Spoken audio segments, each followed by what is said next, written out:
하나님 말씀은 잠언 18장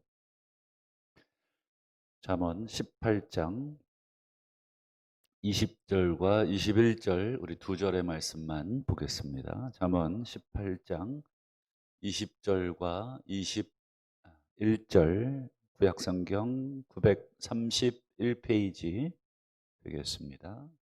우리 찾으신 줄로 알고 우리 한 목소리로 다 같이 합독하겠습니다. 시작. 사람은 입에서 나오는 열매로 말미암아 배부르게 되나니 곧 그의 입술에서 나는 것으로 말미암아 만족하게 되느니라. 죽고 사는 것이 혀의 힘에 달렸나니 혀를 쓰기 좋아하는 자는 혀의 열매를 먹으리라. 아멘. 오늘 이 새벽에도 또 존전에 올라오신 우리 성도님들 하나님께서 기도에 응답하시고 동행하시는 복된 축복이 가득하시기를 축원합니다. 오늘은 죽고 사는 것이 무엇에 달렸는가? 죽고 사는 것이 무엇에 달렸는가? 함께 다시 한번 생각해 보는 시간을 갖도록 하겠습니다. 아마 다들 경험이 있으실 텐데 내가 했던 말 때문에 좋은 일도 또 좋은 보상도 받은 적이 있으셨을 거고 또 반대로 내가 했던 말 한마디 때문에 큰 곤욕을 치루어야 했던 주워 담았으면 얼마나 좋았을까 싶을 정도로 참 이 말은 하지 않았으면 좋았을 텐데 뒤늦게 깨달아질 때가 있습니다. 저도 아마 그런 일들이 참 많이 있어서 참 그 시간들을 또 주워 담았으면 얼마나 좋을까 말씀을 준비하면서 생각을 했습니다. 어떤 분이 그러시더라고요. 감정이 태도가 되지 않게 하라. 감정이 태도가 되지 않게 하라. 음, 한참을 묵상하게 하는 잠언과도 같은 글귀였는데 우리가 감정이 격양이 되어 있을 때 자칫 우리의 말이나 행동이 잘못된 모습으로 또는 잘못된 태도로 이렇게 나갈 때가 있습니다. 가령 우리가 너무 어, 마음이 힘들거나 마음이 막 좌절스러운 감정이 들 때 누군가가 옆에서 이렇게 말을 걸 때 우리 지난 수요일 날도 살폈지만 뭐 예수님도 고향에서 배척당하시고 세례 요한이 참수를 당하고 하는 그런 안 좋은 계속 일들을 사람이 여러 번 겪다 보면 나도 모르게 마음이 좋지 않습니다.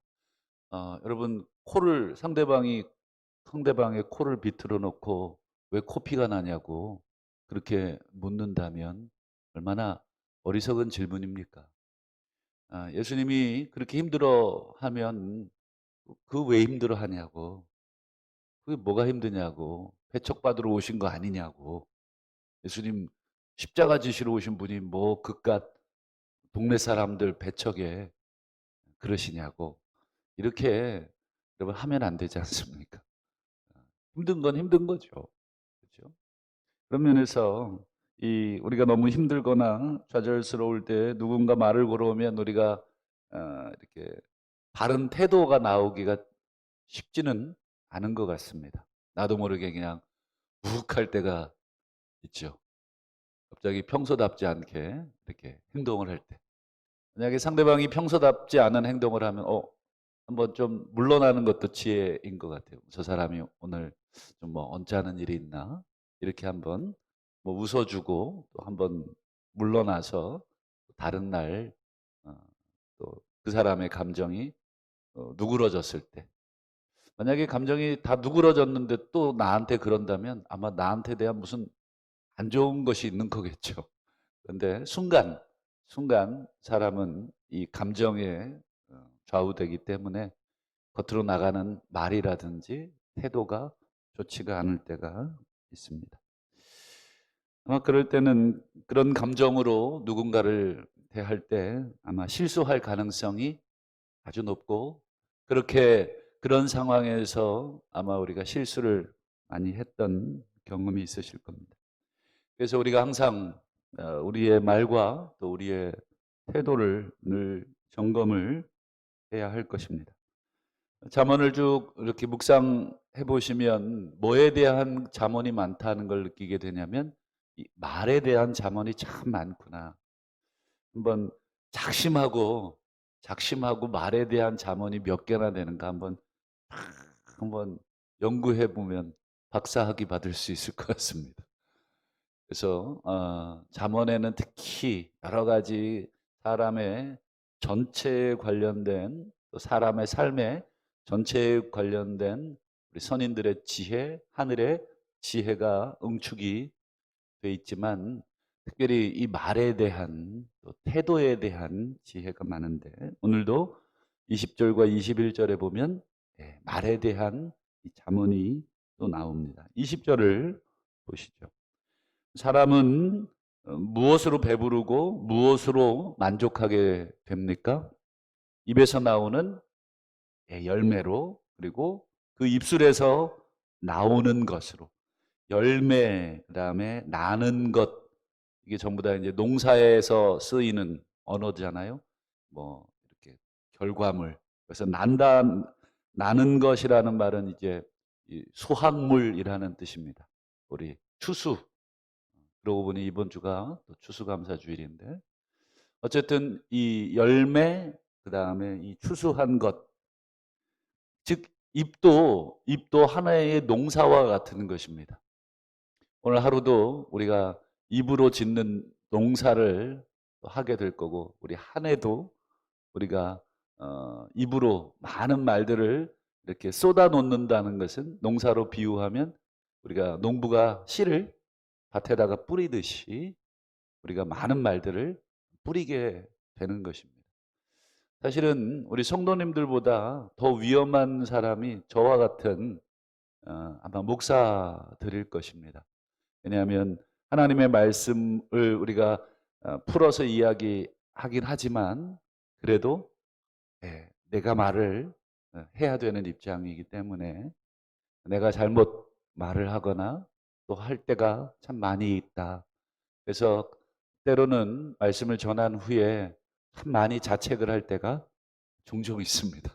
뭐 그렇게 안 생겼지만 나름 자책을 하고 그렇습니다. 참 이 말씀은 이렇게 전했어야 되나? 그러니까 여러 번 원고를 또 보고 봐도 또 이렇게 아쉬운 부분이 나오게 되고 그렇습니다. 그래서 20절은 사람의 입은 농사와 같아서 그것이 하루하루, 또 일주일 일주일, 한 달 한 달, 1년 1년, 그 결과들을 어, 거두게 될 것이다. 그리고 내가 뿌린 것을 나도 먹을 것이고 또 누군가도 먹게 되는 그런 결과를 만들어낼 것이다.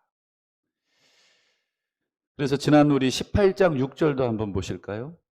계속 입에 대한 열매와 결과, 특별히 미련한 자의 입의 농사는 어땠는가? 18장 6절 보시면, 미련한 자의 입술은 다툼이라는 열매를 일으킨다.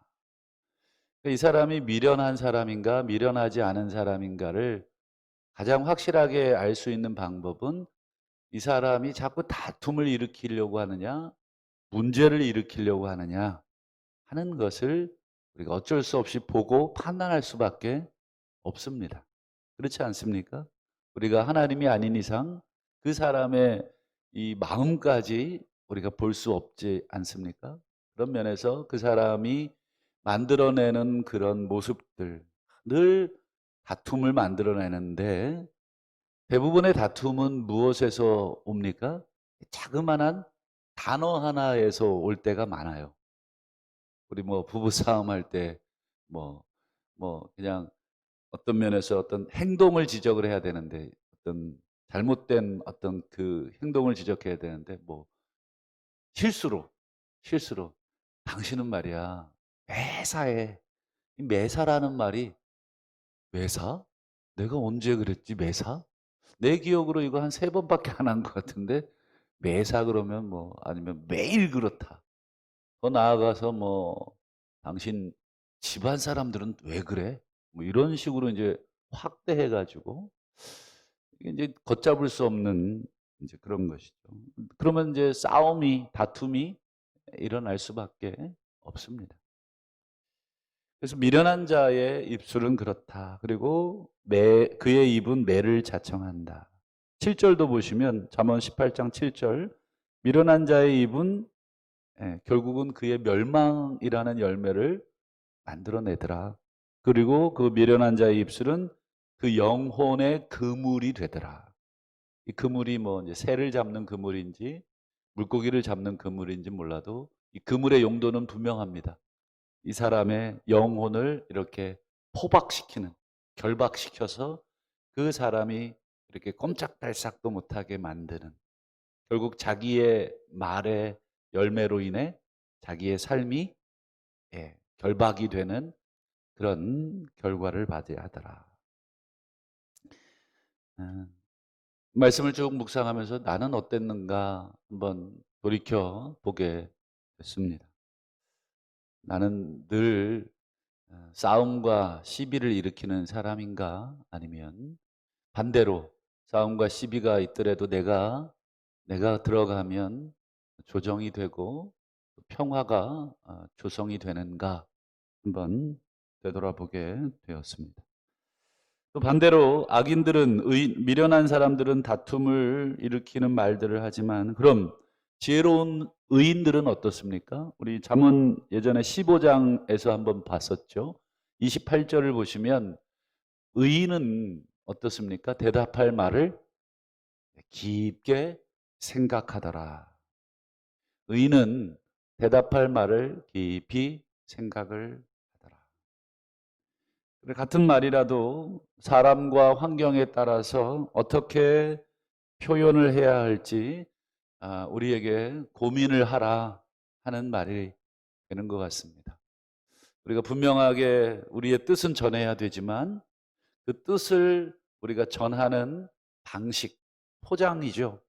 우리가 어떤 방식으로 전할 건지 또 어떤 단어와 어떤 표현을 사용해서 정할 건지 이것은 깊이 생각을 해야 하고 때로는 필요하면 메모라도 해서 그거를 익힌 다음에 이야기를 하는 특징이 있더라 하는 것을 보게 됩니다.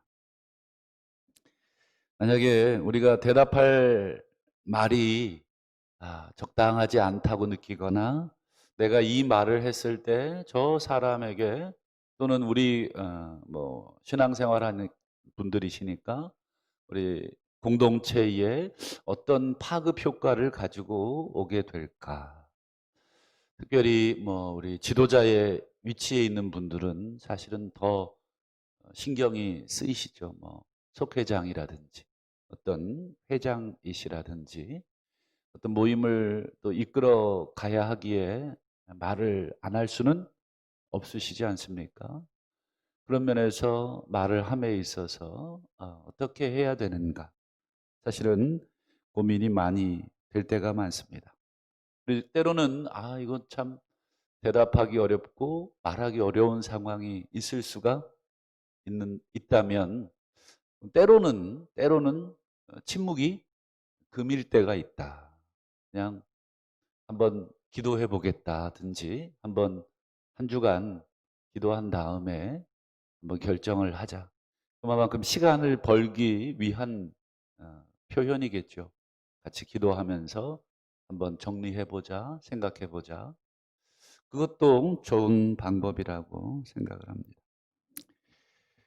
그래서 21절을 보시면 죽고 사는 것이 혀의 힘에 달려 있다. 직역하면 혀의 손에 달려 있다인데요. 이 손이 보통 힘과 권능을 나타냅니다. 그래서 하나님의 손이라고만 표현하지 않고 하나님이 나의 의로운 오른손이라고 하잖아요. 오른손. 그래서 여러분 성경에 베냐민 아시죠?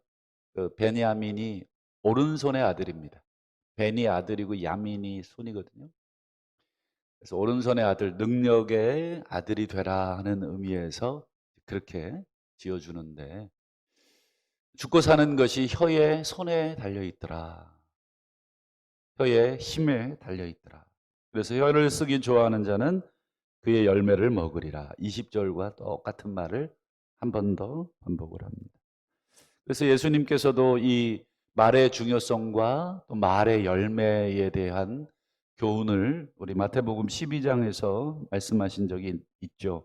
선한 사람은 그 쌓은 선에서 선한 것을 낸다. 즉 선한 말을 한다. 반대로 악한 사람은 악한 말을 그 쌓은 악에서부터 하는 것이다. 평소에 내가 어떤 생각을 하고 어떤 것으로 채워놓느냐. 그래서 우리가 늘 내 생각, 그리고 세상적인 어떤 생각이 아니라 하나님의 말씀을 잘 묵상하고 그것을 잘 소화해 내어야 우리가 그 말씀 안에서 생각도 하고 그 말씀 안에서 말도 하고 그 말씀이 또 나를 지도하시는 것이죠. 또 36절을 보시면 사람이 무슨 무익한 말을 하든 심판날에 이에 대하여 신문을 받으리라. 참 무서운 말씀이 아닐 수가 없다 생각을 합니다. 37절에도 보면 내 말로 의롭다. 또 내 말로 정죄함을 받겠다. 즉 내 입의 말의 결과 그 열매로 판단될 것이다. 그래서 출애굽한 1세대들이 다시 광야로 회군할 수밖에 없었던 이유는 여러 가지가 있었지만 불순종도 있었고 반역도 있었고 여러 가지 여러분 그 사건들이 있었지만 결정적인 것은 무엇이었습니까? 그들의 말이었습니다. 그들의 말. 하나님이 너희의 말이 내 귀에 들리는 대로 해줄게. 참 무서운 하나님의 말씀이었습니다. 그래서 우리가 자나깨나 불조심, 우리 학교 다니실 때 포스터 꽤나 좀 그려보셨는지 모르겠습니다. 그림에 소질이 없어서 입상한 적은 없지만 이 겨울철에 이제 건조한 날씨 불조심하자는 차원에서 막 복도 곳곳에 붙여서 경각심을 일으켰듯이 뭐 우리도 포스터 하나 그려야 되나요? 우리 대문에다가 나갈 때 뭐 이런 그림 그려야 되나요? 한번 되돌아보게. 어느 집에 갔더니 그 나가는 문에다가 가스불 이렇게 해갖고 불 이렇게 해가지고 자꾸 이제 가스불 잊어버리니까 그렇게라도 그림이라도 그려놔서 늘 기억하겠다 하는 의지였던 것 같은데 자나깨나 불조심이 아니라 자나깨나 입조심 뭐 이래야 될까요? 그래서 여러분 말이라는 것 특별히 사람 앞에서도 그렇지만 하나님 앞에서 더욱 조심해야 되겠습니다. 그래서 우리가 언어도 훈련을 해야 되는 것입니다. 우리 육체도 훈련을 이렇게 해서 근육을 강화시키듯이 우리의 생각도 훈련해야 되고 그리고 우리의 언어도 훈련해야 되고 그런 면에서 우리가 어떤 언어를 써야 되느냐. 그래서 성경은 늘 어떤 언어를 쓰라고 하는지 우리가 성경을 읽어보면 아시듯이 감사의 언어, 찬송의 언어, 세우는 언어를 쓰라. 파괴하고 무너뜨리는 언어를 성경이 계속 경계합니다. 왜냐하면 그것은 저 사람뿐 아니라 나 스스로도 무너지게 만드는 결과를 내기 때문에. 그래서 우리가 늘 한번 우리의 말을 복기하고 우리의 말을 다시 한번 점검하고 그리고 훈련하고 때로는 모방이 좋은 그 훈련이 될 때가 있어요. 말을 참 뭐라 그럴까요? 좀 덕스럽게 하는 분들이 있고 말을 참 되게 뭐라 그럴까요? 이렇게 세워주는 말을 참 잘하시는 분이 있죠. 그러면 펜을 가지고 이렇게 그분을 좀 공부하시는 것도 아주 좋은 훈련이 될 것입니다. 처음에는 다 언어를 배우는 것은 다 모방입니다. 그래서 우리 어릴 때 유치원 교육에서 선생님과 어머니들의 말이 참 아이들에게 중요한 이유가 그 말의 버릇이 평생을 가기 때문에. 그래서 유치원 가면 선생님들이 아이들에게 참 예쁜 말, 좋은 말들을 많이 써주시는 것 같아요. 그래서 저도 유치원에 가끔 그래서 한번 이렇게 보시면 아마 이제 손주들 낳고 그러시면 한번 유치원 한번 수업 참관해 보시면 우리 선생님들께 좋은 것을 배울 수 있을 것 같습니다. 다윗이 그래서 자신의 입술에 무엇을 세워달라고 했습니까? 그렇죠. 파수꾼. 야고보서 3장에 보면 우리가 다 실수가 많은 사람이기 때문에 조심하자는 말을 합니다. 우리 다 실수가 많습니다. 우리 다 공격적인 사람들입니다. 우리 다 파괴적인 그런 본성을 가진 사람들입니다. 그래서 특별히 어떤 부분에 조심하자고 하냐면 만일 말에 실수가 없는 사람이 있다면 그 사람은 온전한 사람일 것입니다. 라고까지 말씀을 하시면서 우리가 여러 분야에 조심해야 되지만 특별히 말에 조심하십시다 라고 하는 권면을 합니다. 끝으로 잠언 25장 말씀, 충성된 사자는 그를 보낸 분에게 마치 추수하는 날의 얼음 냉수 같다. 능히 그 주인의 마음을 시원하게 한다. 오늘 하루도 매사에 또 하나님의 마음을 시원하게 해드리시는 종들이 우리 되시기를 축원하는데 특별히 우리의 언어에 있어서 오늘 하루도 주인께서 시원하셨다라고 하실 수 있는 우리의 언어 생활이 되시기를 주의 이름으로 축원합니다.